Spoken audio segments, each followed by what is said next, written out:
Hello, ladies and gentlemen. I am a giant, and this is Cathy Vartuli, the little lady who sits on my shoulder. Come on up, Cathy. What are we talking about today?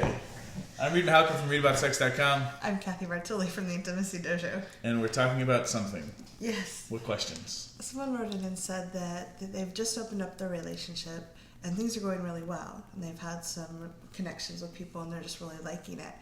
But he's having a lot of guilt come up. In the past, in a previous relationship, he had cheated on his partner.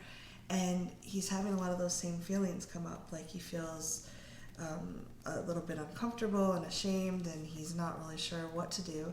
And he's noticed that's affecting his libido. And his partner knows that he's in an open relationship? Yeah, they're okay. open together. Because you could be feeling, guilt and cheating because you're cheating! But in this case, no. So good on you, sir, or ma'am, or whatever you identify as. So he was wondering, he's worried because this is what he's always wanted, and he found a partner that likes to be open, and now it's too good to be true. Well, and he's having stuff come up, and his libido isn't what it was, and he's feeling uncomfortable and having bad dreams, and he's wondering, is it going to get better with time? Is there anything he can do to make things easier in this transition? Because he's being very upfront and he's playing with integrity, and he's still having the side effects come up. So I have my jackass, snarky answer, and then I have my serious, you're an awesome human being answer. Which should I do first? I think you should be the awesome human being, because I think it took a lot of courage. And we'll end on jackassery? We always have jackassery. Yes, that's my job here. Yes. This is like serious cop, bad cop. Like, nice and I mean cop. Bad cop, like not like I'm mean. I'm just bad at police work. So thank you so much for writing in, whoever you are, and whomever's watching who has had similar situations, or that you're dating or in a relationship with somebody who has similar situations coming up. My thoughtful, nice person response is twofold. You might actually be having a lot of guilt and feelings from that other relationship, like where you were kind of shamed, coming up, so they're just kind of there to be released. So whatever practice you have for feeling your feelings and letting them come up, and sharing and processing in appropriate ways with your lovers, so that they kind of know what's going on in case you get a little bit weird about things. That will help. Also, if you need more than just advice from two people on YouTube, you could hire a committed, professionally trained listener, sometimes known as a therapist, to just kind of get this stuff out while you're feeling it. The other side of this is that this might be what some of us call an upper limit problem. Like, you're actually in a situation where somebody actually loves you for who you are, and that feels like it's not possible. And that I can speak to, because I went through that when I started finally dating people who were also into having non-monogamous relationships. Like, I wasn't midwifing somebody through their first relationship and trying to hope that they would like poly as well.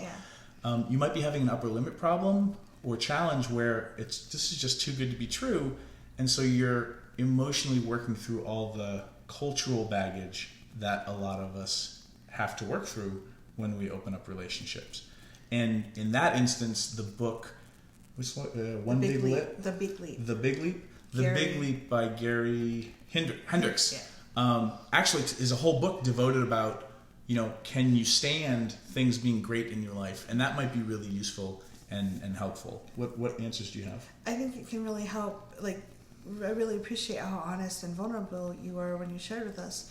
And if you can share that with your partner, that's amazing. And if you can share that also with the other people you're in open relationships with, in the moment, I find that really helps. It takes a lot of courage for me to say, wow, I'm having body image issues right now. They're my hamsters, as Reid calls them, get really loud.